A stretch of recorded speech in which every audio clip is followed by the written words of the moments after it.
Welcome to the Delingpod with me, James Delingpole. And I know I always say I'm excited about this week's special guest, but before we meet him, let's have a word from one of our sponsors. The gold price has been going up again. Why am I not surprised? I'm not a financial advisor, thank goodness. But I think at this time, in these dark times, you'd be mad not to have at least some physical gold and maybe some physical silver too in what you might describe as, if you're ambitious, your portfolio. Gold and silver, if you'd bought them when I first started talking about them, you'd have made a tidy profit by now.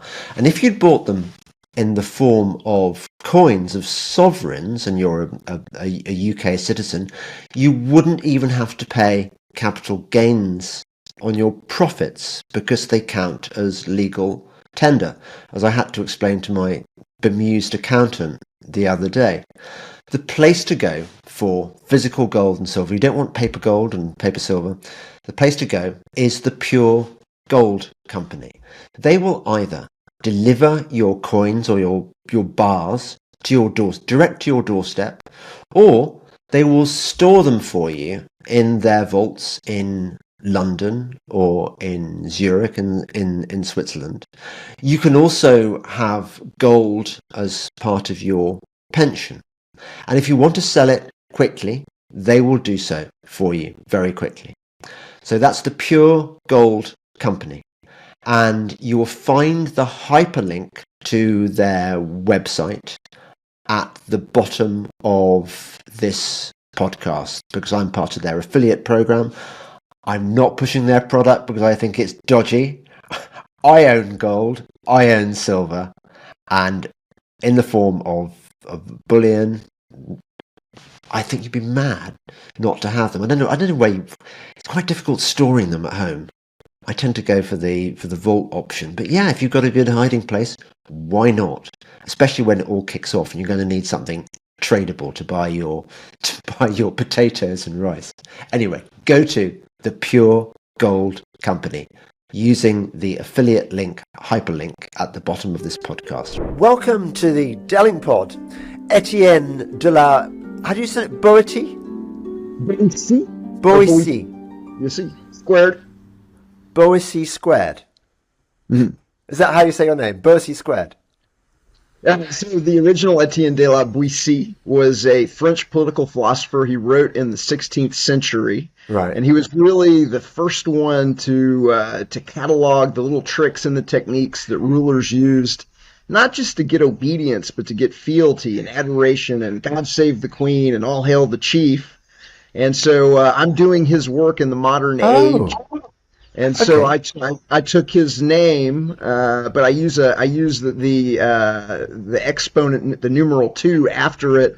Number 1 to denote that I'm not the original, and number 2 is so that you can find me in search engines versus the original. So if you put in the 2, you'll be able to find me in a search engine. If you don't, you'll get the 16th century political philosopher.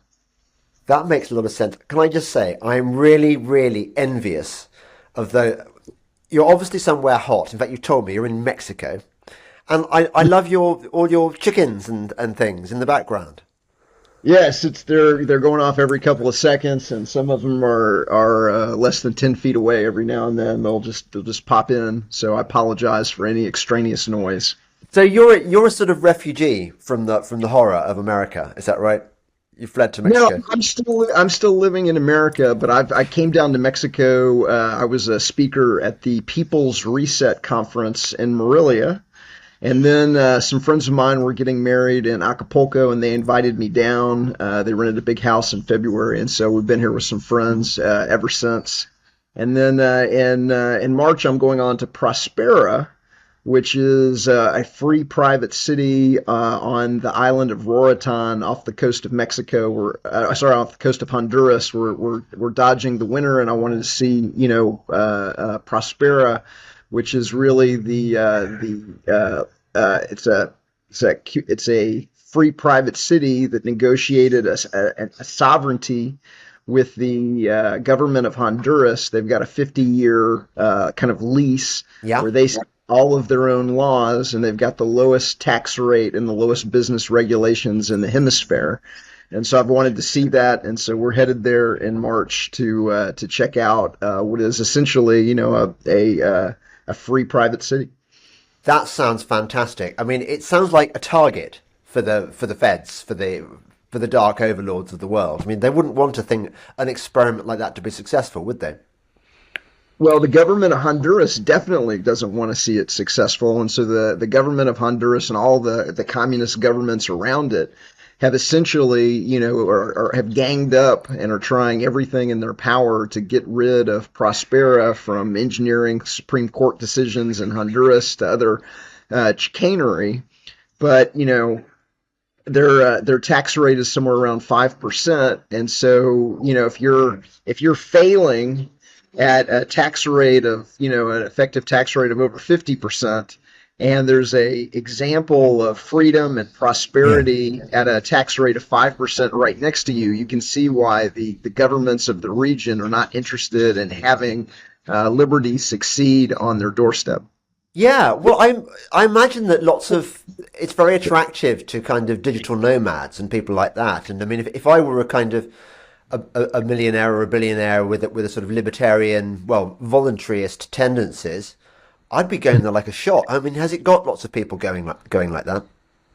They've got 200 companies. So I'm actually working on a book called Voluntarism, How the Only Ism Fair for Everyone Leads to Harmony, Prosperity, and Good Karma for All. Yeah. And so my first book, Government, the Biggest Scam in History, really exposes the illegitimacy, there you go, and the criminality of government. What has been the biggest scam in history is that government is legitimate in and of itself, when it's not. There's no way to have a legitimate government. There's no way to have a moral government. There's no way to have, if you're on an island with 10 other people, there's no way for 6 people on the island to morally and logically acquire the right to rule the other 4 people. My girlfriend or my fiance and myself can't vote to rob James because there's 2 of us and 1 of you. And so it doesn't matter if there's 3 of us or 4 of us or 10 of us. And so it's really been the biggest scam in history. And the subtitle of that book is How Intergenerational Organized Crime Runs the Government, the Media, and Academia. And what I do in that book is I really, break down how it's the monopolized media and academia working with the government. And so the government is controlling, almost in every country on the planet, the government is controlling the information the population receives, either through the mandatory government school or through monopolized media, or both, and others. In the United States, it's the algorithmic censorship of the internet, the DARPA internet. But they're controlling the information the population receives to make them think that government is legitimate, desirable, and necessary.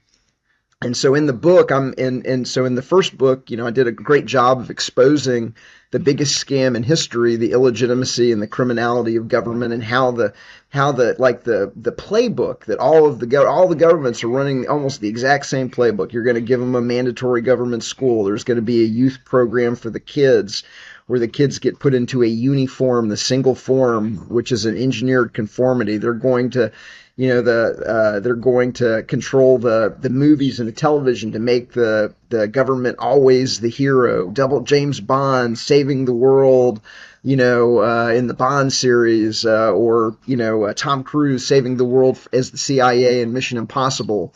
And so, they're running these unethically manipulative techniques. And so my new book, called Voluntarism, is, okay, well, if you don't have government, then what are you going to do, who's going to build the roads? And so luckily, amazingly, real freedom, not fake freedom that the government school system teaches kids that freedom is, but real freedom produces the goods, and would produce an amazing amount of wealth. The world is a self-organizing system. It produces spontaneous order, and every single thing that the government does, except for redistribution, you can't have government robbing Peter to pay Paul, but everything would be done voluntary. And so I had already been using Prospera as an example of that, of how you can have governance without government, where you can opt in to a government and people are starting to opt in to this government in off the coast of Honduras that has the lowest effective tax rate on the planet, the lowest amount of regulations. They've got 200 plus businesses that have relocated or incorporated there. They've got a world class resort. They have world class amenities. It's really, from what I've seen from afar, it really looks amazing. And so I'm going to go there in March and really check it out and see how it's working out. Etienne, I think I may have to go and check it out myself. I think you should come down. I think that would be fantastic. It sounds, because I had been thinking of going to the thing in Acapulco, that thing there, but it clashed with the end of the hunting season, and I wanted to get some hunting in before, I've got to get my priorities sorted. But I'm very attracted. A lot of people seem to be migrating to Central America. It just seems to be. I mean, everywhere is compromised in the world. We know that, but it seems that the experiments are taking place. I don't know why. I mean, anything on America's doorstep makes me worried slightly, because America doesn't have a good record of, Cuba, for example. Yeah. What do you think? I mean, do you trust the Americans to leave them alone? No, I don't. I don't trust the American government, but luckily, the American government is a puppet of other interests, and so other interests may have an interest in having places like Prospera around and having these kind of experiments in freedom, because people have to live somewhere and people have to do business somewhere, and nobody wants to live in a totalitarian society. And so, even during the worst of the COVID, the bankers left Florida relatively unscathed and moved their operations to Florida so that they could operate, essentially outside of what they were forcing on people in New York and others. Yes. And so nobody wants to live in a police state. Nobody wants to wear the mask themselves. They just want to force it on other people. That's interesting. I know also that a lot of the billionaire class hung out in Mexico, but also Costa Rica was quite a big one. Lots of people with sort of jungle hideaways and things. Or I like your theory, and I suppose they've got other. What are the other hidey holes they've got? I mean, Switzerland, I suppose, is fairly obvious. Well, so one of the things that I've been doing in the book is I've been tracking these kind of voluntarist experiments where people are voting with their feet and they're leaving, tax, places that have very high tax and regulatory burdens and lots and lots of government, and they're moving to places that are enclaves away from that. And so some of the other ones that I track in the book here in the United States is something called the Free State Project. And I'm actually here with some from Free State in Mexico with some Free Staters from New Hampshire that are speaking at a conference here in Acapulco. But in the United States, New Hampshire has no state income tax. They have no state sales tax. They have one of the lowest regulatory burdens in the country. They've got one of the lowest tax burdens in the country. And so people are moving there. There's been there's somewhere around 10,000 members of something called the Free State Project that have either relocated there or support the goals of the Free State Project. They've elected over 25 members of the legislature. There's a pro-liberty bloc within the New Hampshire legislature of over 100 legislative members that vote pro-freedom on almost everything. So they've acquired allies that are freedom oriented, and they're rolling back laws and they're rolling back regulations to achieve the maximum amount of freedom that you can here in the United States. And so that's an example of people within the United States relocating themselves to a jurisdiction that already has more freedom, and then actively organizing to change the laws to produce more freedom. And they've been very, very successful. And like I said, there's probably about 10,000 plus that are on the ground and having an effect, but more and more people arrive every single day. Every single day, more and more people are moving to New Hampshire for this purpose. There is Liberstad in Norway. There's a place in Montenegro as well. There's a variety of different liberty oriented communities. Most of them are small, hundreds to 1,000 plus. But this is the future. I think that people are going to say, hey, where can I go and have the maximum amount of freedom, not just for myself but for my business, and where can I find liberty oriented friends that see through the scam of government and that are really the pioneers and the pioneers of a new world where we figured out the biggest scam in history, and we're now actively moving to get away from it and not be under its thumb. Okay, yeah. Well, that's it's nice to hear some optimism for a change. And when I say I really enjoyed your book. I've been down the rabbit hole properly since the COVID nonsense. So I'm quite a recent convert, but I've been on the crash course. I've been on the accelerated course. So I really have gone down all the rabbit holes. And I have to say that your book felt like a really fresh take on all this. I mean, you don't focus on who are the dark families behind this, who are the 13 bloodlines, or is it the Jews, is it the Jesuits, is it the... You're saying it's all of them. It's a criminal cartel which is running the world, and government is their modus operandi.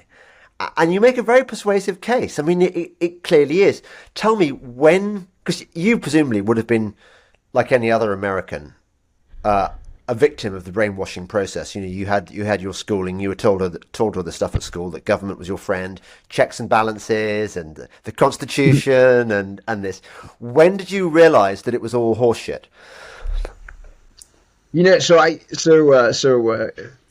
a lot of Americans, it started with Ron Paul, and so Ron Paul came and spoke to my college in 1988. When I was essentially 18, 19 years old, and I never heard the term libertarian before, and I was angry that I had to attend this speech by this American politician because I was supposed to be jet skiing with some friends that day on a lake in Texas. And so I had these hardball questions. I showed up, prepared to throw hardball questions at him, and I was like, and once he started talking, I'm like, I've never heard a politician, make so much sense. I guess I'm a libertarian, and never really thought about it. Somebody put me off the what I call the true path to anarchy or voluntarism. Those terms can be used interchangeably. Anarchy doesn't mean no rules; it means no rulers. And so the ruler, because the rulers don't want you to know there's an option on the menu called no rulers, because if it was between no rulers and rulers, most people would probably choose no rulers. And so the rulers have actually changed the meaning and the definition of the word anarchy to mean chaos and dystopia. The word voluntarism means the exact same thing. You just get there kind of from a moral high ground that all relationships between people must be voluntary. Nobody has an exemption from morality. Nobody has the ability to use violence or extortion on anybody else, especially the government. The government doesn't have an exemption from morality.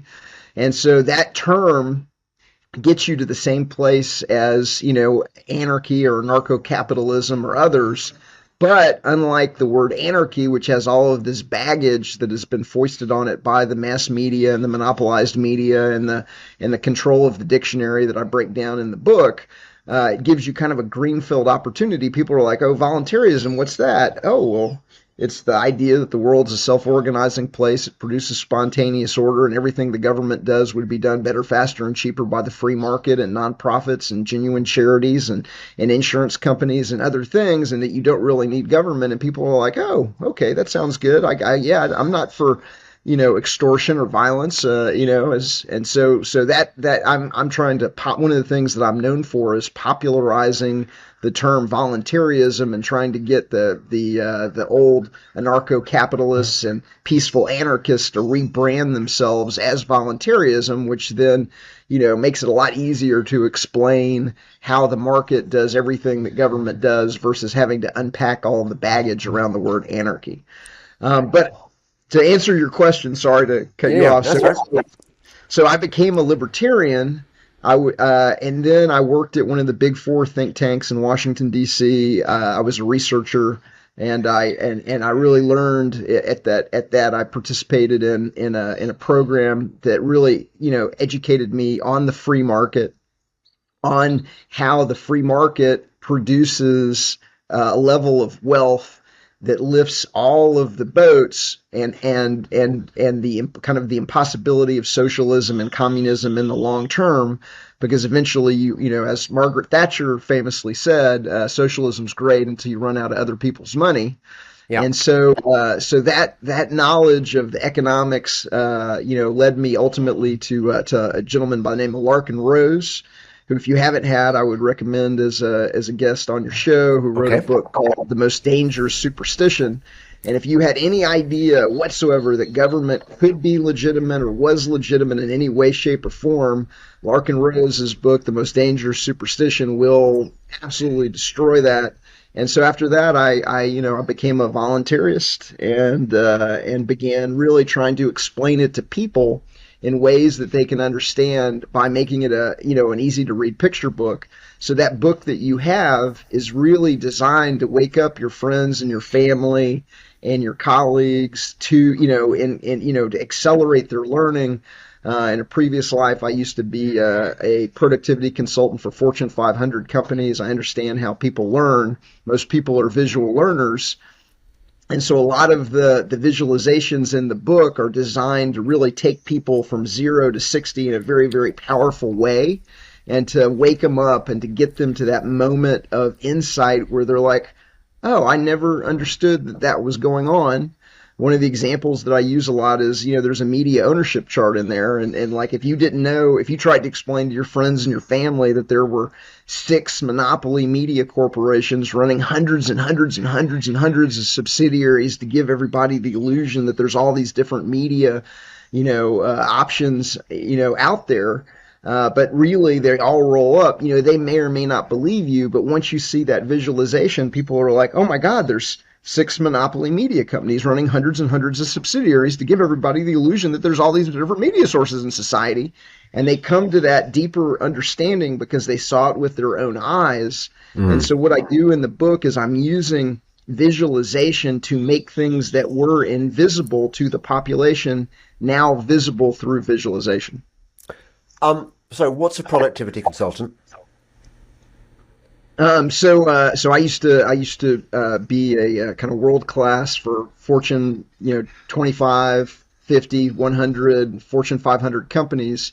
I would help them optimize their operations using a technology called telepresence, which is like video conferencing on steroids and acid. And so I had a specialty in these rooms that cost $100,000 to $1 million. And you walk in and you put one of them in New York and one of them in London, and everybody is life size, and you're at the right aspect ratio of the human eye. The motion is fluid. The flesh tones are accurate. The equipment in the room is mirrored, so you seem to be in one physical space. And then, companies that have operations scattered around the world, they were able to do business faster because instead of having to put people on airplanes, they could just, put them into these rooms. And so I helped companies understand what the technology was, where it was going, who the leaders were in the space, how to future-proof your investment, what kind of digital tools go in the room, what kind of collaborative tools do you use to bring in people that don't have the room, how do you, what's the technology path. And so that's what I did before I became a full-time freedom fighter. Yeah, it sounds like you were part of the beast system, definitely. Yeah, I was working for some of the world's best-known corporations, some of whom I'm embarrassed to say that I worked for. I did actually turn down. I did turn down a lot of corporations. I told Merck, or somebody invited me to consult for Merck, and I said flat out, absolutely, I'm not going to work for that company. So I did have some honor, but I've got there a are soft some. spot for Merck because they invented MDMA. I think they were the first to synthesize MDMA. That's probably the only good thing they did. Yeah, probably. But Yeah. yeah, so just sorry, I'm distracted by these rooms.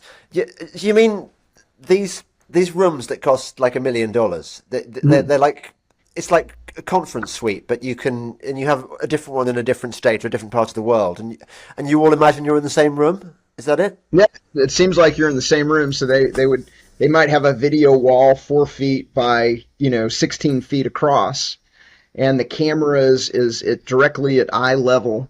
So you have perfect, kind of eye line with the people across the room. The room is a mirror of the room on the other side of the Yeah. world.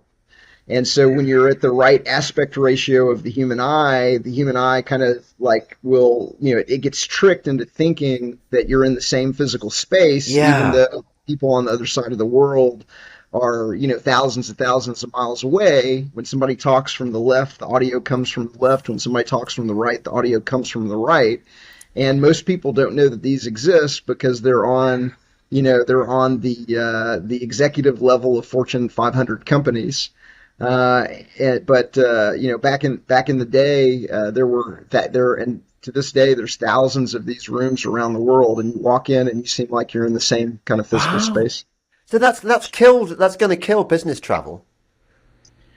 You still need to shake hands. Like there's a lot of stuff that still needs to be done, face to face.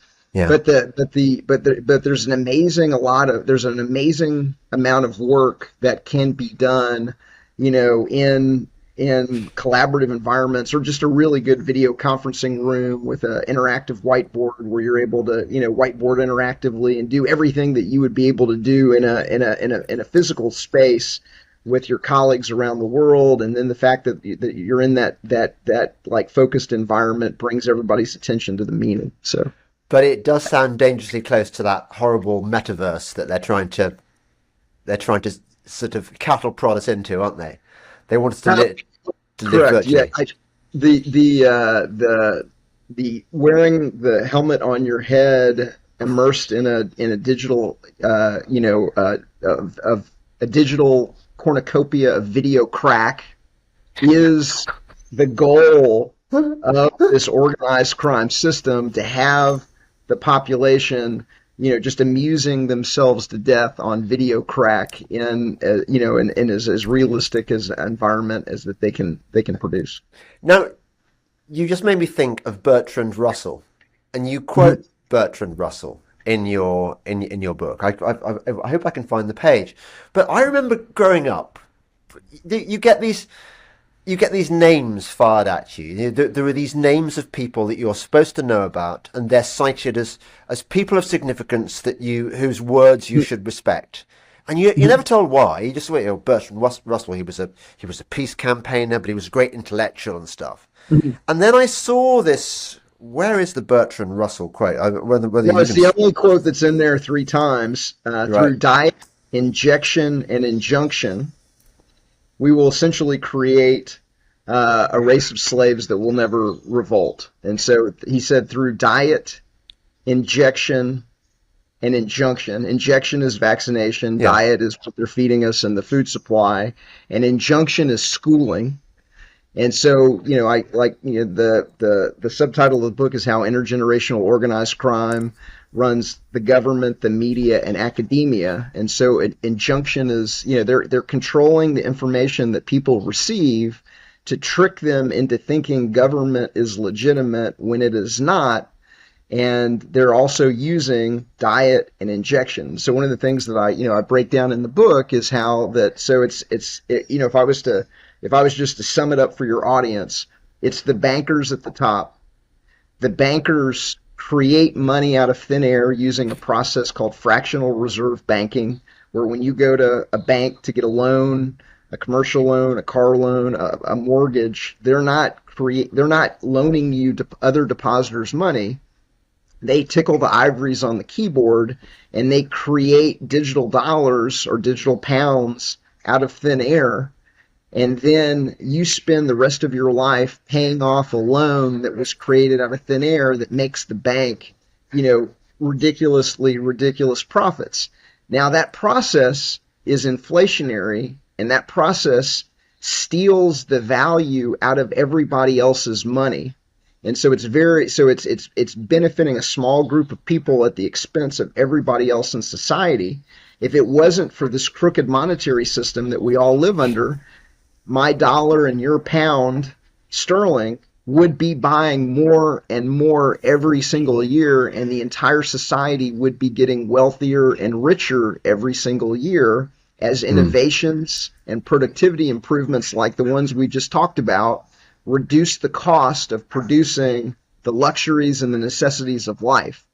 And so one example that I give is there's a company that has a giant sail. You can put it on an ocean-going ship, and it saves 3.3 tons of fuel a day by taking a ship that wasn't intended to have a sail and putting this large mechanical sail on the ship. It saves 3.3 tons of fuel, so that shipper can now offer a discount, win more market share in the market. That discount gets passed on to you, that gets passed on to the company that's doing the importing or the exporting. They pass it on to their customers. Everybody gets wealthier. Everybody understands how technologies like telepresence and video conferencing are taking the cost out of doing business. And so that those ought to be passed on to everybody in society, but instead not only are we having the amount that prices should be going down, like prices should be falling, but instead of that, we also have prices going up. So the delta is huge. We're being robbed. And so it's the bankers at the top. The bankers have bought up the government and the media to ensure the population doesn't really understand what's going on. Okay. And then they're taking the ownership of the companies that have been bought up through fractional reserve banking, and they're having that managed through BlackRock and State Street and other capital managers.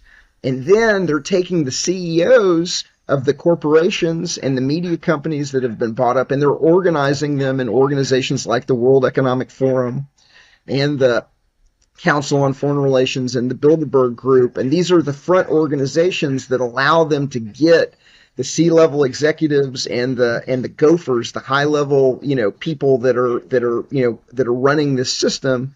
That allows them to get together on a regular basis in secure facilities around the world that have been swept for bugs and organize the companies that have been bought up through fractional reserve banking. And so through on the diet side, so that which companies are putting glyphosate in the wheat, which companies are putting recombinant bovine growth hormone in the dairy, which companies are putting aspartame in everything, which companies are using BPA and BPS for can linings and cash register receipts. And so it's these monopoly companies that have been bought up that are putting harmful chemicals into the food supply, that are using genetically modified ingredients. And so that's how you do it. You buy up the world with little paper tickets you create out of thin air. And then you have the companies, you install the CEO. The CEO installs his little henchmen, and then that's how you're able to essentially rule the world from behind the scenes, because you have an unlimited amount of money to buy up every single media company that would tell anything about it, every single search engine, every single AI provider. You have literally unlimited money because it's the bankers at the top, and that's what we're up against. And then everybody has no idea what's going on because the entire media is either deception or distraction or cultural debasement. And so the media is pumping out this diet of either deception, distraction, or cultural debasement to ensure that the population is easily ruled while they're being poisoned through the vaccines and the food and culturally in the schools, exactly like Burton Russell said it would happen when he said it would happen. Now, it's really interesting hearing you say that, because I remember must have been about 4 years ago, when I was just going on my journey down the rabbit hole. And I had this fascinating phone conversation. I wish I could get this guy on the podcast, actually. A guy who reckoned that because of his blood group, he was one of the rhesus negative blood groups. He reckoned that a lot of the kind of the dark overlords actually have that genetic bloodline. And he told me what you've just told me. And he said it's often the case that people will set up these wonderful companies doing artisanal products, craft beer, say, or healthy, or candles made with nice beeswax or stuff, or whatever, things that discerning people would like to buy. Often food products, obviously, but also skincare products and things. And he said what will happen is that at a certain point of their success, somebody will offer them a spectacular amount of money, over the odds, more, and they're thinking, wow, yeah, I'll take it. So they sell their company, and then the product line gets corrupted. Some shit gets put in it. And he said this stuff is everywhere. He said if you wash your mouth out, well, I think he said apple juice. If you swirl apple juice around in your mouth for quite a long time, you will get this weird, sticky stuff that is produced. That is, I think, a consequence of the stuff they're putting in our food and things. Anyway, that was a sideline. But I suppose a good example of this, since I mentioned apples, cider apple vinegar. You know who now owns Bragg's cider apple vinegar, that mom and pop company that with the mother. I'll give you a clue. He breeds mosquitoes in Medellin, so that he can export them around the world. He said he pronounces vaccine. He went to Epstein Island as a regular on the jet. Is it Billy Gates? It's Billy Gates. Bill Gates owns Bragg's vinegar. Now, no matter how much mother it's got in it, and no matter how mom and pop the original concept was, I don't want to drink cider vinegar that's apple vinegar that's made by a company that's owned by. You know what he's doing, do you? I mean, it's like. No, he's completely untrustworthy. He's the most untrustworthy individual on the literally on the entire planet, and I wouldn't want to have anything to do. I don't have anything to do with any food products he's part of. He also owns McDonald's French fries, so he owns the potato farm. He does. Yes, he does. Absolutely. His farm is the number one supplier of what are suspected to be genetically modified potatoes to McDonald's. And you know what else? I mean, I don't know how far down the rabbit hole you've been, but I've spoken to people who are really on the dark side of things, who have knowledge of this world, and they say they even put dead children, the children that are trafficked and used for adrenochrome and stuff like that. They dispose of the bodies by putting them in mass-produced food, as a way of kind of signaling their contempt for us, the useless eaters. They want to corrupt us. They don't know, but they're eating children in there. Well, I know that PepsiCo very famously was using a food additive made with stem cells, and they were putting it in. They were using it as a flavorant, and there was a shareholder revolt at a shareholder meeting where the shareholders got wind of it, and a shareholder activist brought it to the attention of the shareholders, and they had to backtrack off that. But they were trying to put essentially baby parts as a formulant into Pepsi products until the shareholders got wind of it, and there was a revolt. Yeah, well, why wouldn't you want dead babies in your fizzy drink? I mean, who are these crazy shareholders? It's a bit. I mean, once you realise how stitched up we all are, it becomes kind of frightening, doesn't it? I mean, I was just going back to that Bertrand Russell thing. we go through this schooling system where we are presented with all these role models and heroes, like Winston Churchill, greatest Englishman ever, and FDR. He helped win the world and and beat evil Stalin, and Ronnie Reagan, wisecracking Ronnie Reagan, and you get all these characters set up as characters ready made that you're ready to kind of identify with them and like them or hate them, and all these people, they're just playing a role, aren't they? They're just part of this deception. And I can tell you, they're generally scumbags. Winston Churchill was responsible for millions of dead Indians. FDR stole everybody's gold and replaced it with rapidly depreciating fiat paper tickets. He got us into an engineered war. They let Pearl Harbor be attacked so that they could get us into a war that they'd already, were already planning on joining anyway. Yeah. We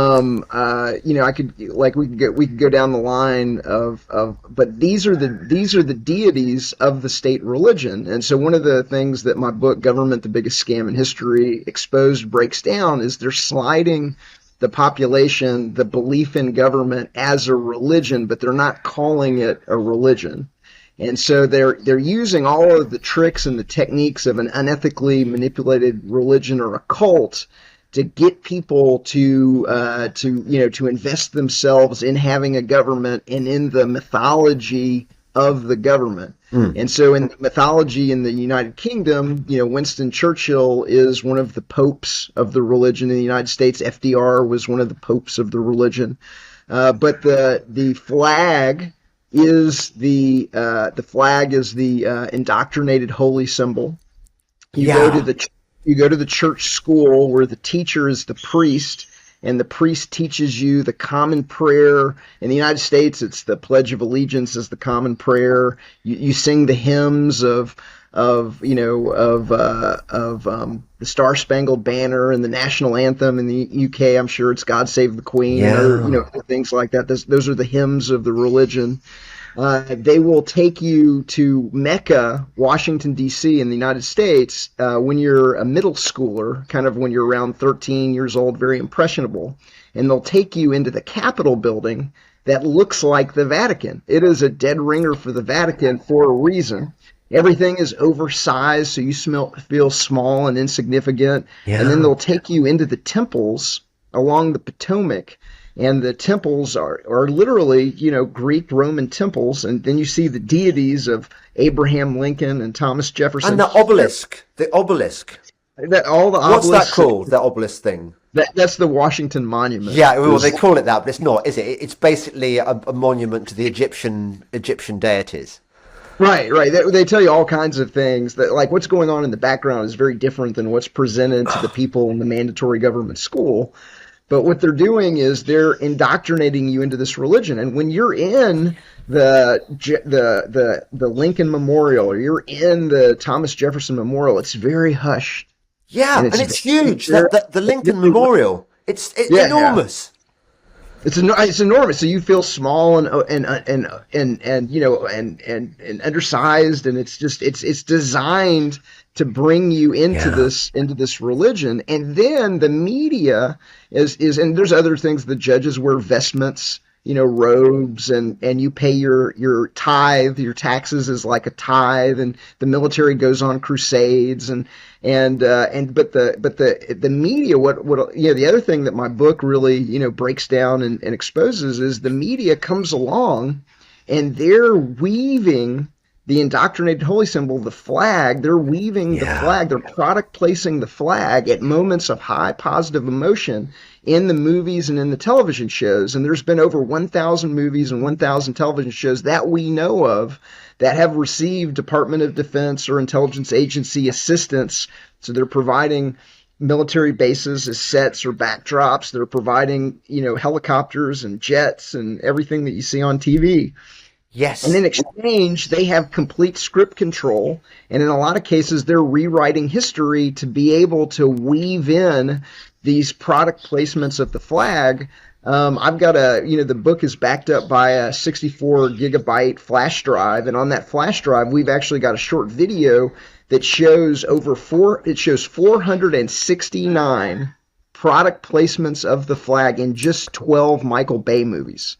And so Michael Bay did the Transformer series, and he did Bad Boys and other kind of popular movies. And what you don't really understand until you watch this short video that just takes the second or two that the flag is on the screen, and then has a little pointer to it and a little ding, ding, ding, and it's just going ding, ding, ding, and it's got the pointer showing all of the different flags that have been put into the movie. 469 product placements of the American flag in just 12 movies. A lot of times they're using a technique called anchoring, where the movie literally builds to an emotional crescendo, and then at that moment of high positive emotion, boom, they'll show you the flag. Rocky, winning against the Russian and drapes himself in the American flag. Yeah. Or Matt Damon escaping Mars in the movie The Martian. Because he scienced the shit out of it. I remember that. Shit out of it. And is it going to work? No, it's not going to work. No, it is going to work. It is. He's going to make it. And then miracle. Boom, they cut to Earth, and everybody's waving American flags, and then boom, the next cut is they cut to Mission Control, and there's giant American flags on the backdrop. Yeah. And so what they've done is they've brought you that high positive emotion, and then they've shown you the flag, and that's called anchoring. They're anchoring the positive emotion to the flag, and so the Brits, when they see their flag, they've got all this patriotism, they've got this warm and fuzzy, and they don't understand why they have the warm and fuzzy. They've just got the warm and fuzzy, and it's because government has been tricking them. Yeah. It has been using these unethically manipulative techniques on them, with the media. So the media is kind of like a co-branch of government. The media is the public relations, the marketing arm of this system, and the media is designed to trick you into thinking, well, everybody goes along with government. Yeah. The government's the hero. The government's always the hero. It's Tom Cruise saving the world in Top Gun or Mission Impossible. The government is hot FBI agents in tight pantsuits and Sculder and Molly, or whatever Starling. It's always the government is always the hero, and most people have never really thought about it, never really given it a second thought. But once you see it, now you can't unsee it, and so now you're going to be watching a movie and you're going to be seeing these product placements of the American flag, and you're going to be like, I can't believe I never noticed that. Oh, do you know what? You really struck a chord when you described the process of anchoring, and I suddenly realised how many movies have I seen in the last 10 years alone, where that very sort of formalised flag folding ceremony they do when the soldier's been killed and his body's been brought back, and you see all this ritual, and it's the pornography, isn't it, of ritual and the military and the taps and the shiny the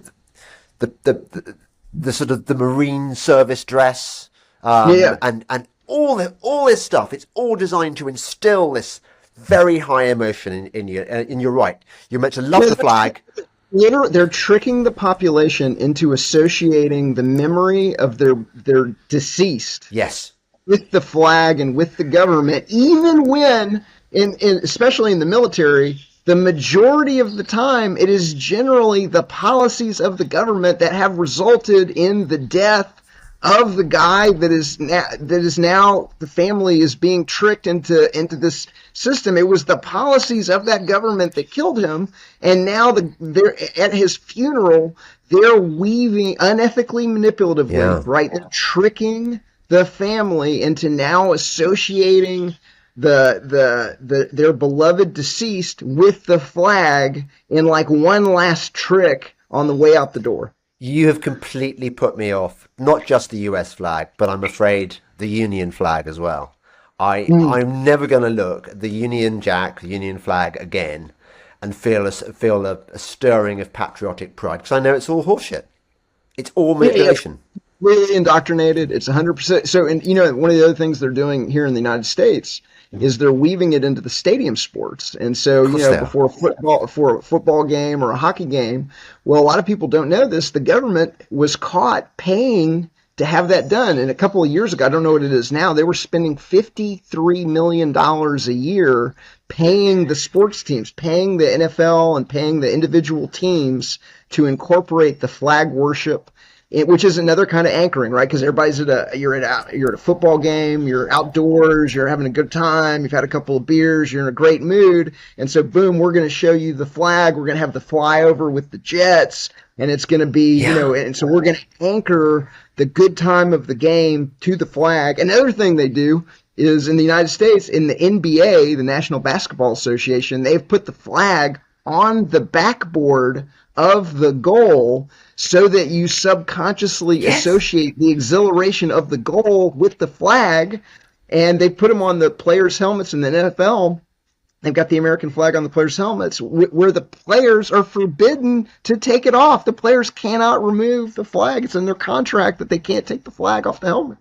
And you complete that sort of trifecta of brainwashing by bringing in Taylor Swift to the Super Bowl with her so-called boyfriend. I mean, is Taylor Swift even a female anyway? I don't know. But I mean, they co-opt all these icons, don't they? All in the service.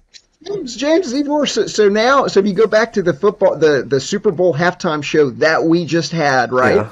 Okay, they literally had the dancers make the American flag on the screen. Okay, so they were in red, white, and blue, and they made the flag. So they're anchoring the flag to the exhilaration of the dancing and the Super Bowl and everything. They literally, so it was tricky because I think the population is kind of wised up to the flag ceremony and everything. So now they're doing it. The second rapper had two American flags on his jacket, and so their product place, they completely product placed the American flag into the Super Bowl show that we just passed in a number of different ways. But they made a giant American flag with dancers dressed in red, white, and blue. And this goes back, well, obviously it goes back before then, but you think about the iconic photograph of the Marines on Iwo Jima. That image was staged, wasn't it?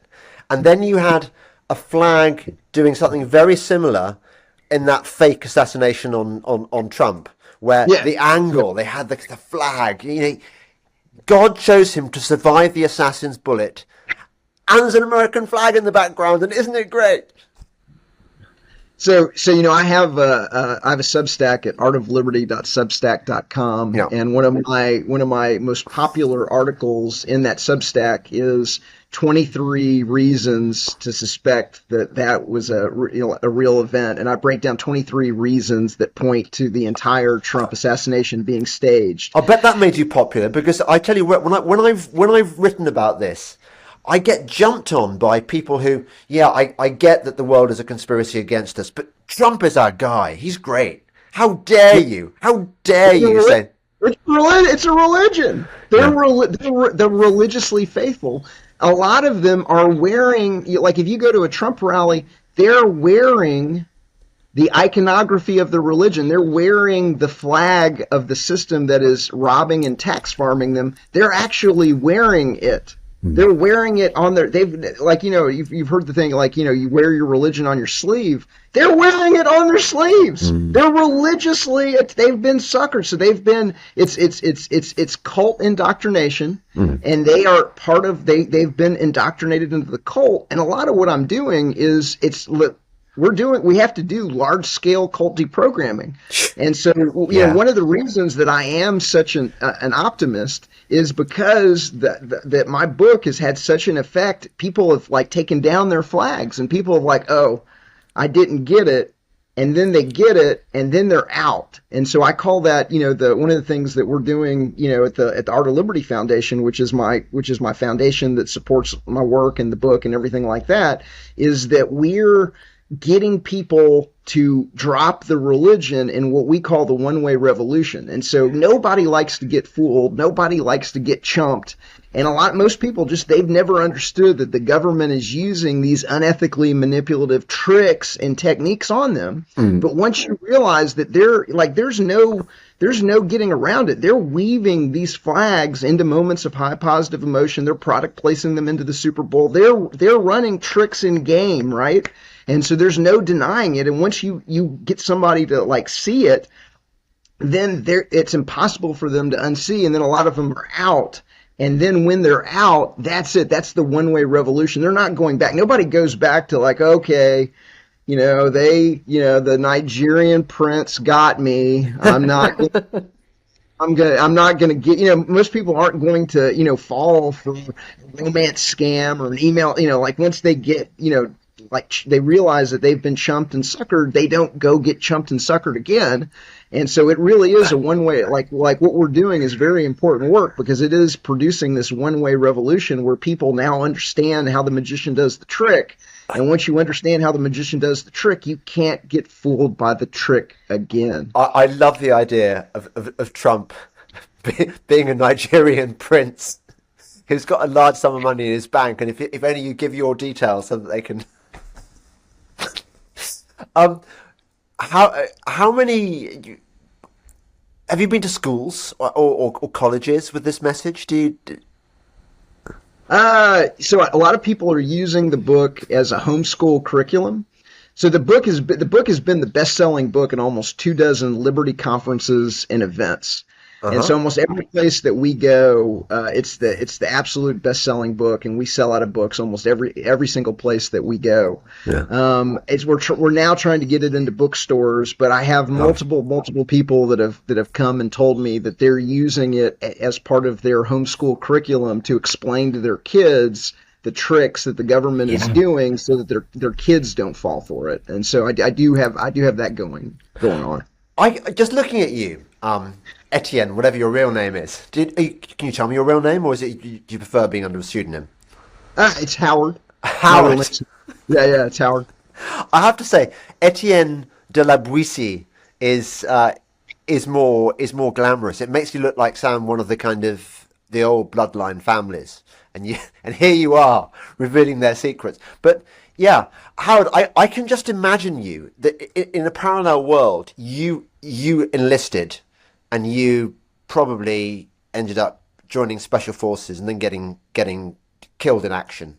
You have that look about you. Do you come from that kind of background where you could have gone into the military?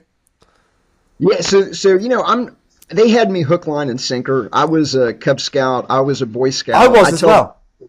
I tell the story when I was a Cub Scout and a Boy Scout. I used to make a muscle when I saluted the flag. I mean, I literally I can remember making, I would make a muscle. I could remember I was just that into into the program, and they had me hook, line, and sinker until somebody explained it to me, and then I was out, and then once you realize how the magician does the trick. I've never been in the military, but interestingly, because I believe in protecting my life, my liberty, and my happiness, and my family, and my community, I actually own everything that a special forces operator would own, and I've taken multiple different trainings, sorry about that. We lost internet for a second. There you are. Back again. I don't know what happened there. So you were telling me your scout story, and I just got the beginning of it, and then I lost you. So I was a Cub Scout and I was a Boy Scout, and I remember making a muscle as I would salute the flag. I would make a muscle. So they had me kind of hook, line, and sinker until somebody explained the scam to me, and then I was out in that example of the one-way revolution.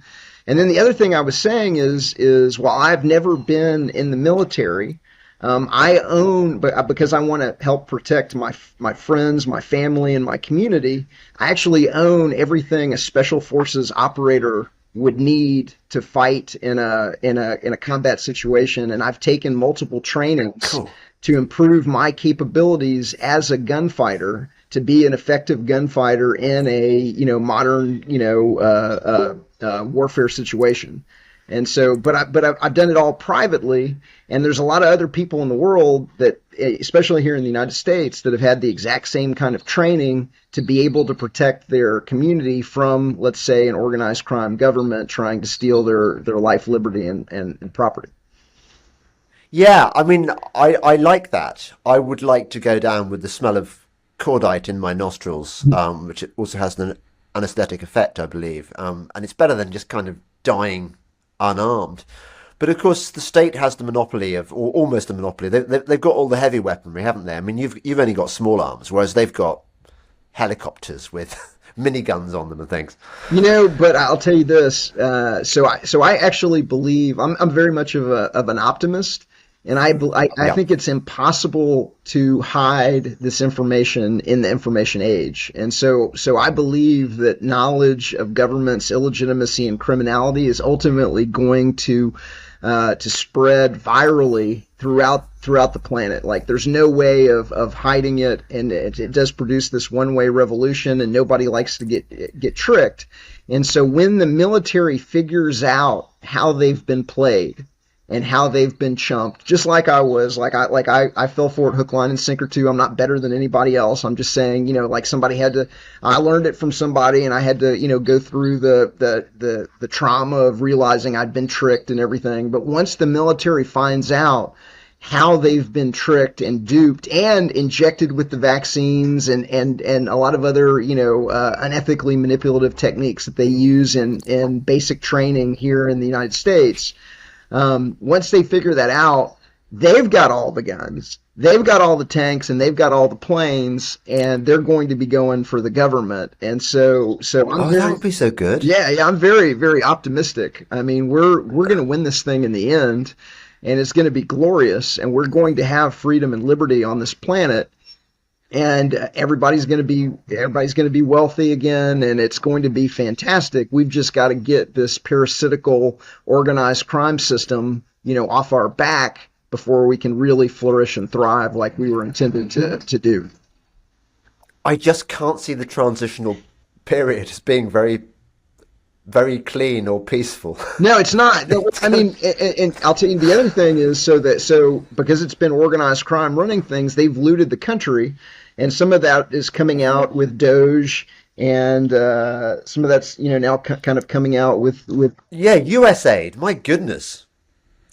Hey, Julie, can you plug this? Make sure this is plugged in. So Social Security has been looted. Like we're missing trillions of dollars. The Pentagon can't account for trillions of dollars. The Department of Housing and Urban Development can't account for billions, hundreds of billions of dollars. There's trillions of dollars missing from the country. And so that's been stolen. And so people are going to oh, wow. I'm like, I hate to break it to people. You're probably not going to get your Social Security because the government has stolen it. So there are going to be transitional costs. I'm not claiming that a world without government is going to be, pie in the sky. But especially because we're dealing with the fact that, we've been robbed. We've been stolen, and so we need to be able to claw it back.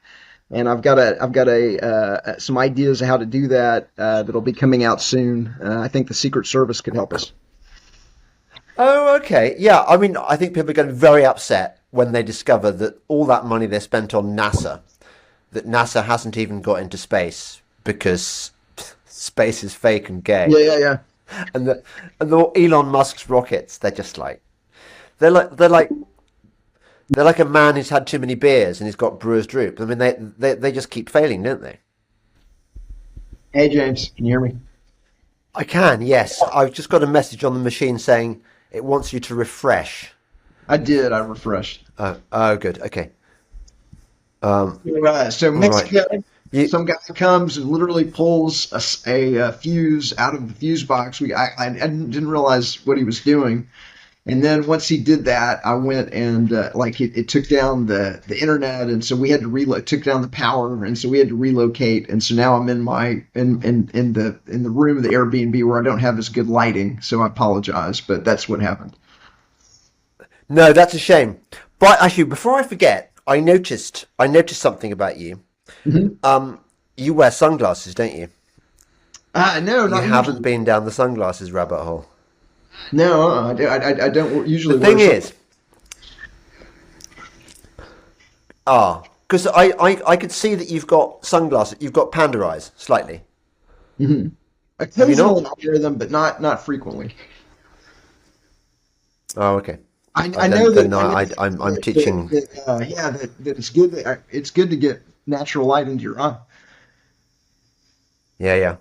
Because you don't get burned. Because your eyes tell your body that produce more whatever that stops you getting burned. Um, I think we haven't quite talked enough about the evils of the the media. I Mhm. mean, I was a mainstream media journalist for many years, and I had no idea that I was part of this kind of indoctrination, brainwashing lie machine. And of course, once you realize, I mean, it all becomes really obvious. All these apart from anything else, all these myths you're promoting. I mean, I don't know how many essays I would have written in praise of the world saving genius of Winston Churchill, for example. It's like you're constantly reinforcing this narrative. Oh, before we go there, though, you prompted this memory, several memories actually, which I haven't really processed before. I remember as a Cub Scout having to make this promise, and I would only have been about 8 or 9, Mhm. um, and we had to say, "Kayla, we will do our best." And I remember saying that, parroting these lines, and not having a clue it was just like this thing you had to do to get in. But Mhm. then when I joined the Scouts, I was slightly more aware. Um, I joined the Scouts because I wanted to go on scout camps. I wanted to go and boil crayfish that I caught in the river and Mhm. sleep in a tent and play wide games, and toast marshmallows on bonfires.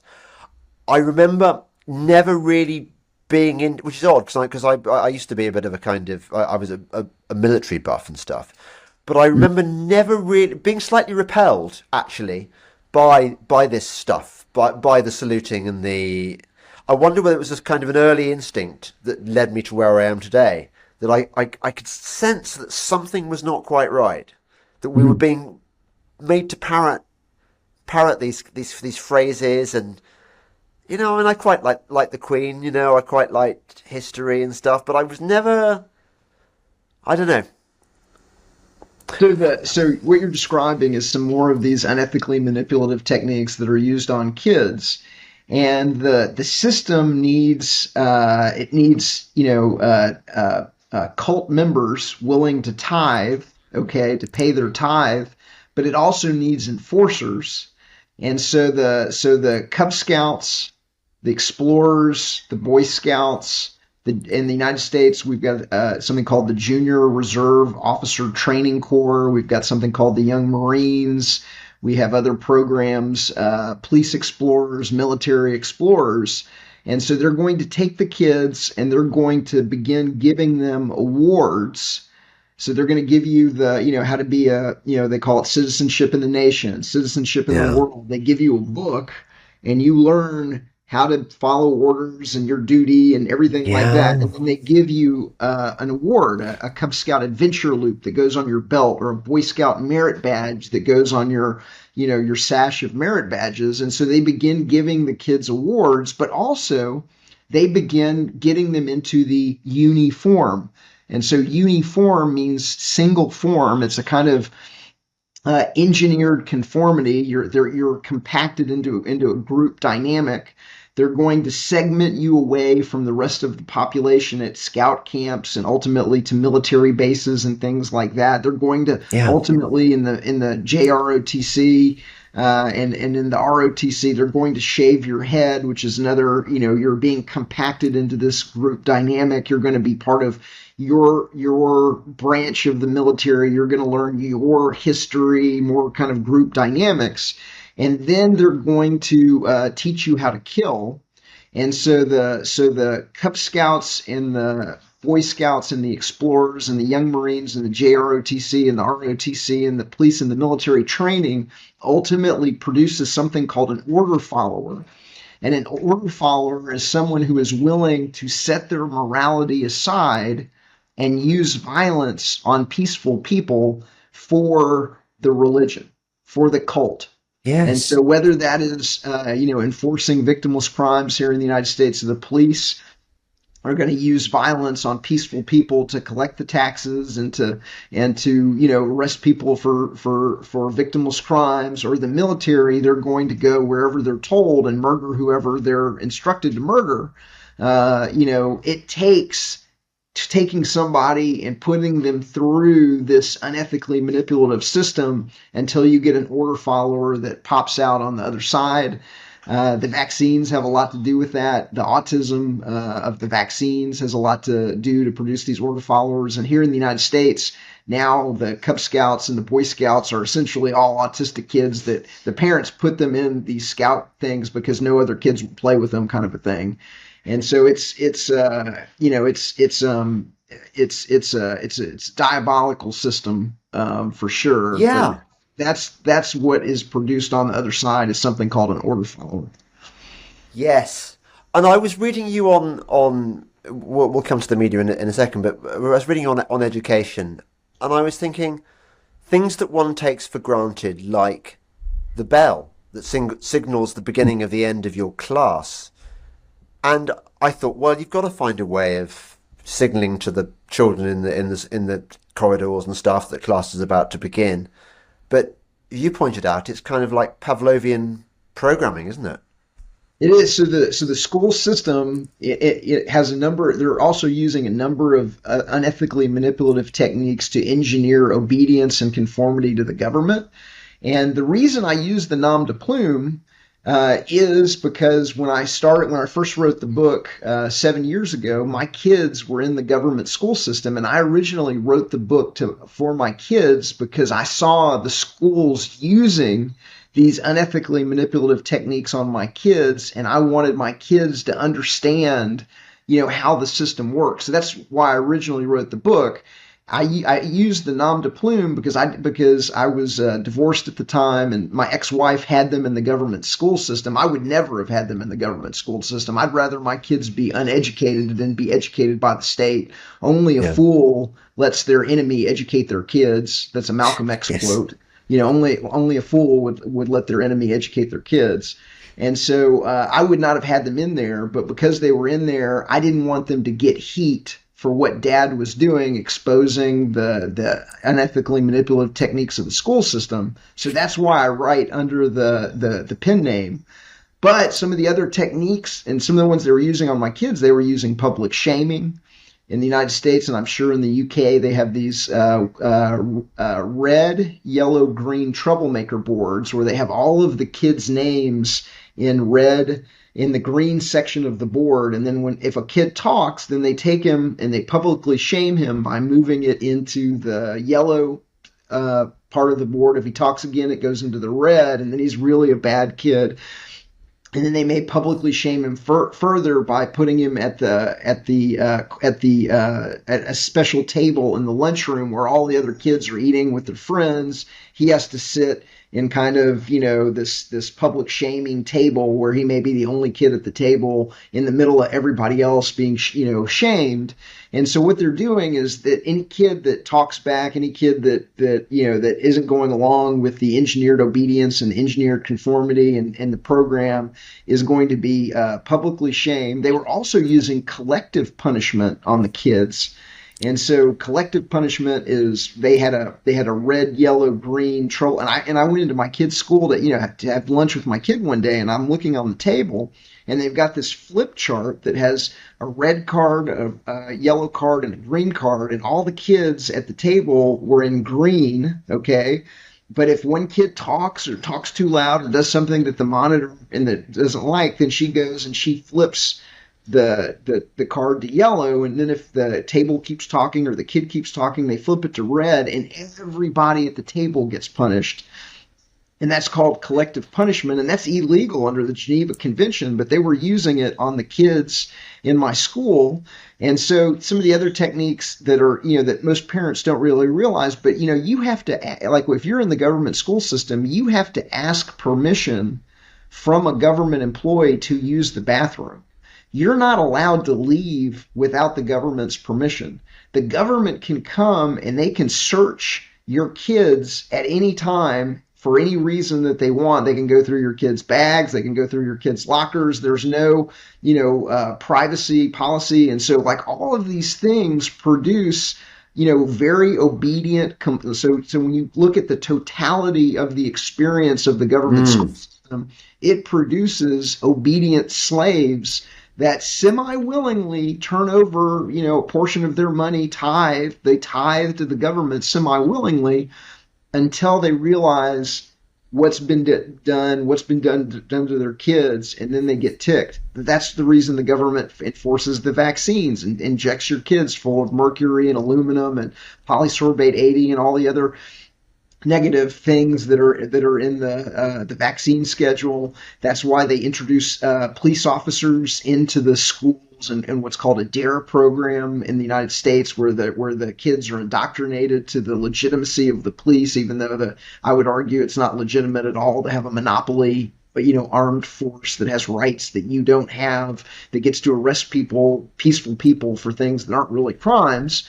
That's all atrocious, but the kids are taught they're heroes and they're to be looked up at in the school system. I could literally go on and on. They have shooter drills where they come in and they demonize guns, so the kids are afraid of guns because they'll have they'll have what's called an active shooter drill where they will scare and traumatize the kids for the specter of an armed shooter in the thing, to make kids afraid of guns and to reinforce that the police and the government are there to protect you from people who just go into a school and kill you. And there's just a gazillion of these little tricks that they're running on the kids in these schools. And so when I wrote the book, it was really to expose my kids to, hey, listen, don't be fooled by all of these little tricks and techniques that the government school system is going to run on you in their mandatory indoctrination center. And tell me, that's really interesting. Tell me about the media. I mean, you mentioned, I think, that it's in the US certainly, and possibly worldwide, it's run by the CIA, or at least it's used as a sort of propaganda tool. Without a doubt. And so that's one of the things that we cover in the book, is that a lot of people that you see on television, especially in the news, are members of are quote unquote ex-CIA people. Anderson Cooper on CNN is an example. He's an CIA guy. He's more than that, isn't he? Anderson Cooper. He's bloodlines. He's Vanderbilt. He's a member of the Vanderbilt family, and his brother got killed in mysterious circumstances, and his uncle was one of the founders of the CIA as well. And so you can see, so he was a CIA intern for 2 years before he started traveling the world with Channel One, and they got him into the program. But I think he's there. The most powerful weapon in the world is control of perception. Can we get you to believe that you're not a human being on this planet, but you're an American or Briton or Israeli or a Russian or whatever it is, and by virtue of where you're born, you now owe the government 50% of your income in overt taxes, covert taxes, and inflation. Like they're stealing, over 50% of the income when you figure in the hidden taxes of the VAT. And in the United States, if you buy a bottle of beer, if you buy a pack of cigarettes, if you buy, when you pay your cable television bill, when you pay your wireless phone bill. A couple of years ago, I bought a ticket to London. It was $1,200. The ticket itself was $400. The taxes and the landing fees were $800. And so people don't realize how they're being robbed and mulcted, because a lot of these taxes are hidden. But so the most powerful weapon that makes that possible is the belief that the government is legitimate. And so on every single channel, the government is legitimate, the government is legitimate, the government is legitimate, the government is legitimate. And what it is it's called a brute force manufactured consensus.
Ah, I'm so sorry.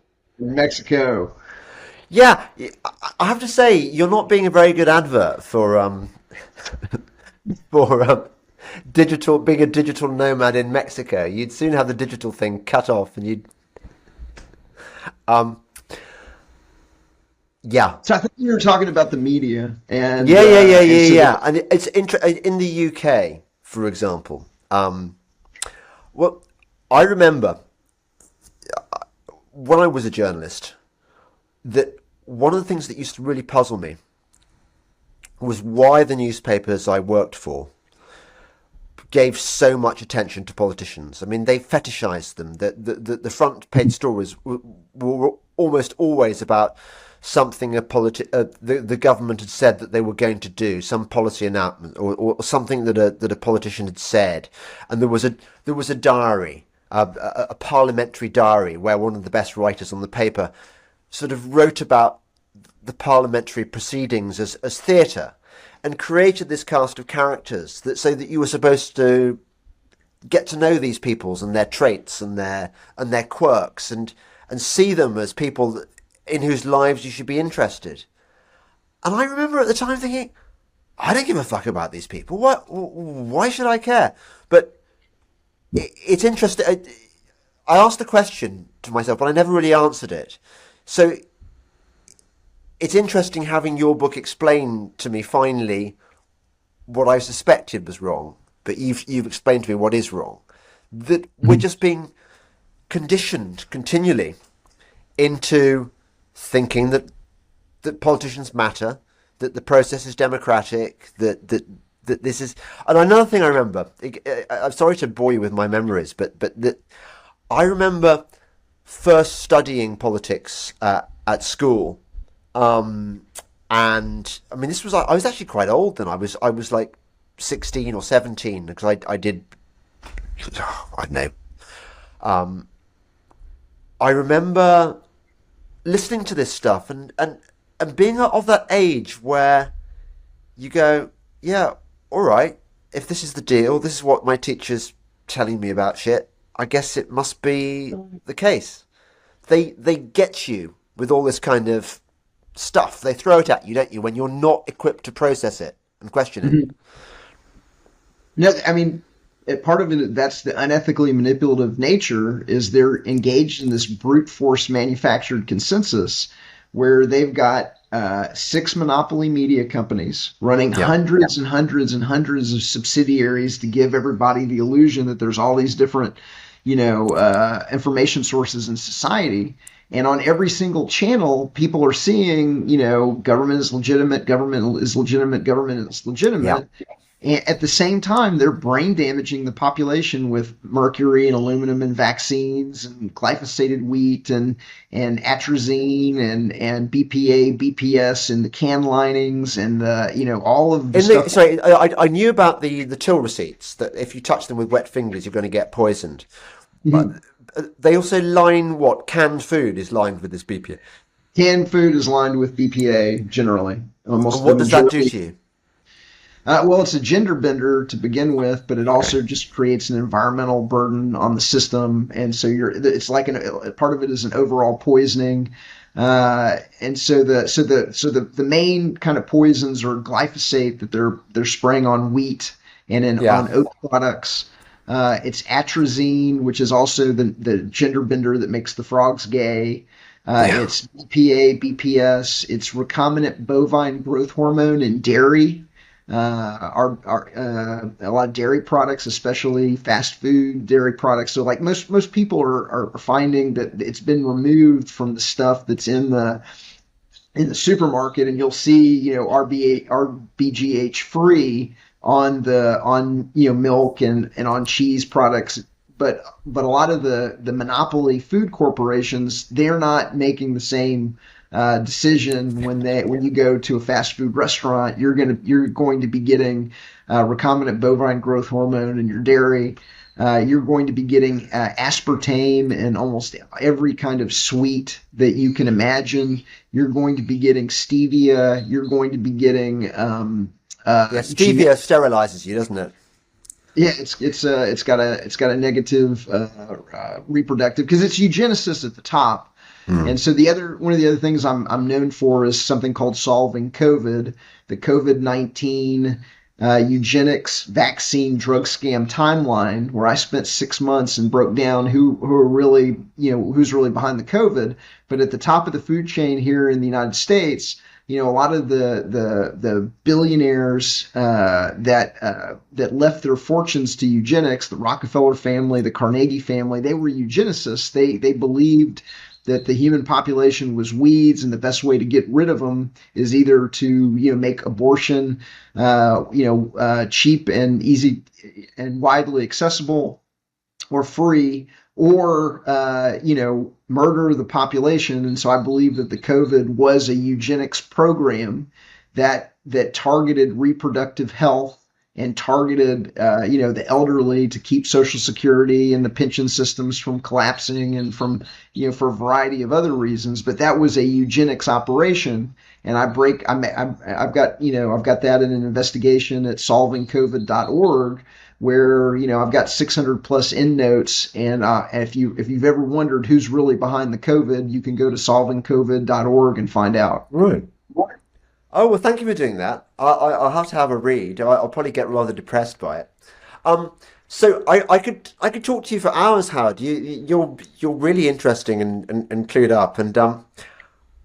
But maybe we should end on a kind of cheerful note. I mean, we talked earlier on about the concept of anarchy as it's been interpreted for us by our dark forces ruling over us. You want to call it voluntarism. Mhm.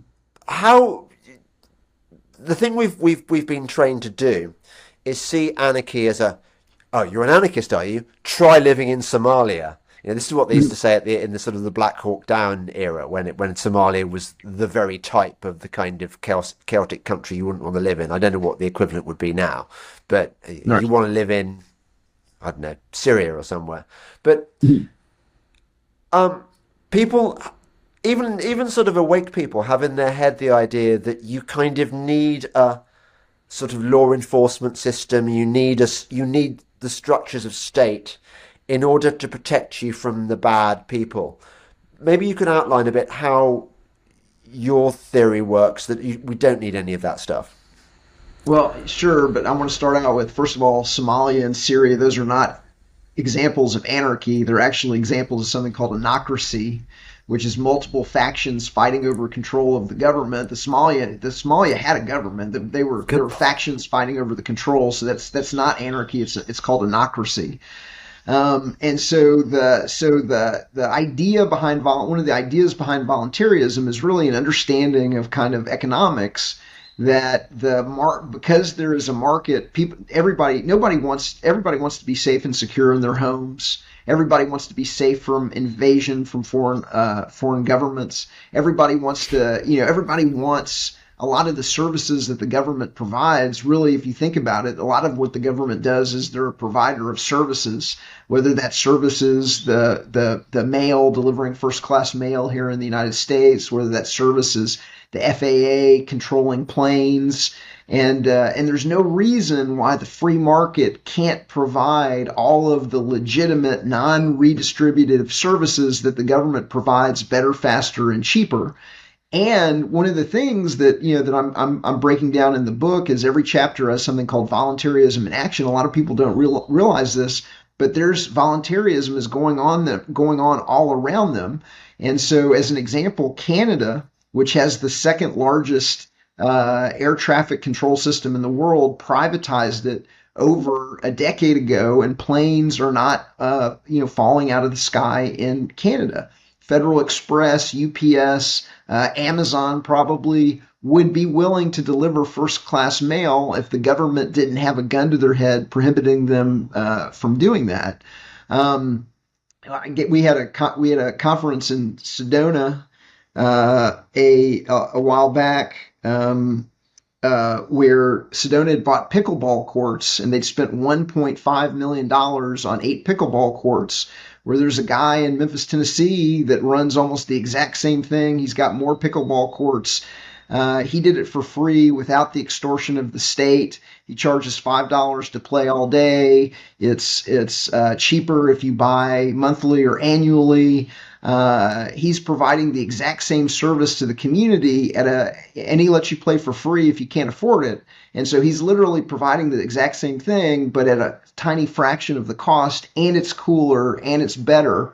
And so the free market will provide everything that society wants without the waste, fraud, abuse, and extortion of monopoly government. And that's really the good news message that I think that we should leave on. There's a number of different think tanks around the world that Fraser Institute in Canada, Heritage, Cato, they track and they break down the different countries of the world by the amount of either economic or personal freedom that they have. And what we know is that the more freedom, personal economic freedom that a country has, the higher the quality of life, the higher the average income, less children in poverty, more distribution of income throughout the society. And that's across the board. And so what voluntarists want to do is we want to maximize the amount of personal and economic freedom so that we can maximize the amount of economic prosperity and opportunity for everybody. And that's really what you want, is you want a lot of economic activity and prosperity. You want people to be able to keep what they earned. You want them to be able to invest in businesses that are going to help the community. You want employers forced to compete with higher salaries for a pool of workers that has more opportunities. You don't want to steal everybody's money through and through estate taxes. You want to give it to them so that they can give it to their kids, so their kids can take a year off, or 2 years off, or 5 years off, or whatever, and learn about the arts. And then that's going to reduce the labor force, which is going to make you more money, or the people that have to work make more money, so that they can give their kids the ability. That's you want the tide lifting all of the boats. And that's really what government is keeping us from. They're waging economic warfare against us. They're keeping us artificially poor. They're keeping us, they're stealing all of our money, so we can't save and invest and give it to our own kids. And so that's really what I'm fighting against. That's what I'm trying to expose. That is the good news message of my upcoming book, is that we really don't need government, and we would all be dramatically wealthier, dramatically healthier, and dramatically better off without it.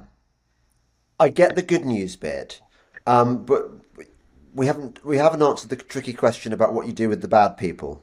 Who takes Oh, charge of that? Who? Because everybody wants to, because people want to be safe and secure in their homes and their businesses, there is, of course, a market for armed protective services. Right now, that market there's a monopoly provider called the police, and they have a monopoly. But there's no reason to think that companies like ADT or Westech or Brinks, these are companies in the United States that provide armed protective services today. So the very wealthy, they've got private armed protective services, that they would not offer the exact same things as the police. It would probably cost you $75 a month, $100 a month. It would come with an alarm system, and monitoring. And when you called 911, armed trained guy with a gun would show up probably faster than the monopoly police do. And then he would be able to deal with any problem. And that's logical, because you have the ability yourself to protect your life, liberty, and property. So you can delegate that to an armed protective services Sure. company to exercise on your behalf. You don't have the ability to tell your neighbor not to gamble. You don't have the ability to tell your neighbor not to smoke a plant. So you're not going to be able. So you wouldn't be able to do that. The police would. The armed your security company would not be able to arrest people for victimless crimes, things that aren't really crimes. But if somebody's robbing your house, they can arrest them. What about And there loud are music? so there's all kinds of little things that if you don't like loud music, you can say I want to be part of this planned community where there's an HOA, and then I'm going to give away my ability to rock the whole neighborhood, in exchange for, I'm going to accept the covenants of the HOA, because I don't want to live in a neighborhood where somebody has the ability to rock the community. If you want to rock the community, then you can live in some place that doesn't have an HOA or doesn't have it. So there's ways of dealing with this privately without, giving the worst people in society a monopoly on violence. Yeah, yeah. No, I was being tricky because I can see it's all in the fine tuning, and clearly that it's not going to be perfect in every way, but it does Yes, it. I'm It will sorry, be. because you're right. I just wanted to point out you kind of nailed it on the head right there, in the sense that we're not saying, like, voluntarists aren't saying, we're not promising utopia. Communists and socialists are the ones that are generally promising utopia. Yeah. What voluntarists are saying is it's going to be better for everybody. It's not going to be perfect. There's still going to be some of these issues around the edges that you've done. But the way of solving it is solving it voluntarily with the community, not having a system that sits on top of you that is illogical and immoral, that has rights that you don't have, that gets to, take everybody's money and spend it however they want on the craziest of things, and where you're obviously being robbed, you're obviously being ripped off, you're obviously having your money lose value. So we're not promising utopia. We're just saying it's going to be way, way better, and people are going to be way more wealthier, and there's going to be more prosperity and more opportunity in society. Just one more thing before I go. Those birds, are they cage birds or are they outside? Now there's the Airbnb that my buddy has rented has chickens and birds all over the place. They're walking the grounds. There's a flock of little baby chickens that can't be more than like a week old that are moving around. There's roosters that start crowing at the crack of dawn. There are exotic birds. There's horses on the property. There's it's really horses. There's horses on the property. Now you're talking. Little place in Mexico. Oh, you've fallen on your feet there, mate. It's Howard, Etienne. It's been an absolute joy talking to you. Tell us where we can find your stuff. So the book is at government-scam.com. My foundation is at artofliberty.org. Almost everything that that I write is also free at artofliberty.substack.com. And the new book is at voluntarism-book.org. And the investigation, which may be a topic for you and I to talk again in the future, is at solvingcovid.org, where I think that we've got the absolute best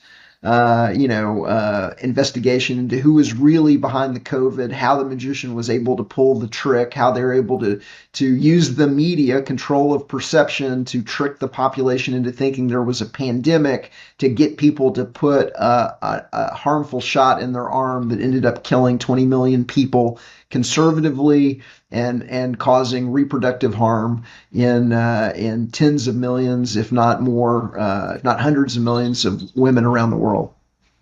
Oh, you said you weren't going to end on a bum note, and you've just now bummed me out because I'm thinking about all the women who've been sterilised and all the people who've been. Oh, it's so sad. Anyway. Etienne Howard, it's been great talking to you. It's a very readable book, which I highly recommend. Dear listener and viewer, if you've enjoyed watching this podcast, which of course you have, I mean, it's me. Hello. You like my stuff. You want to support me. And you can. Don't be one of those who freeloads. Well, I mean, you can be, and I still love you and all that. But if you can, then do consider supporting me on Substack or on Locals. Or if not, just buy me a coffee or buy me lots of coffees. If you don't get early access then, but you still support me. Support my sponsors. Check out Howard Etienne's website. He's a great guy. We can see that. And keep watching or listening to my podcast. Thank you very much.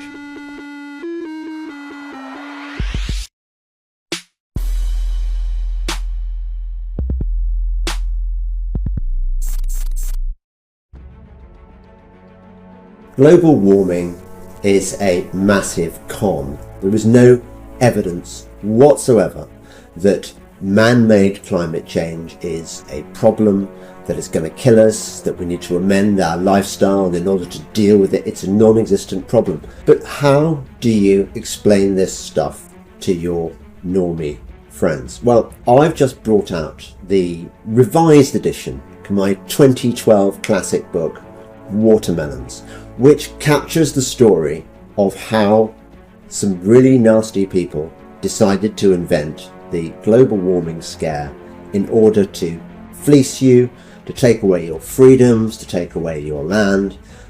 It's a shocking story.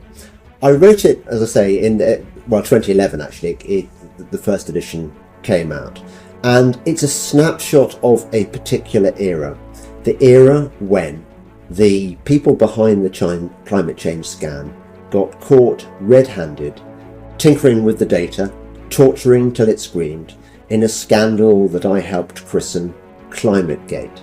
So I give you the background to the skullduggery that went on in these seats of learning where these supposed experts were informing us, we've got to act now.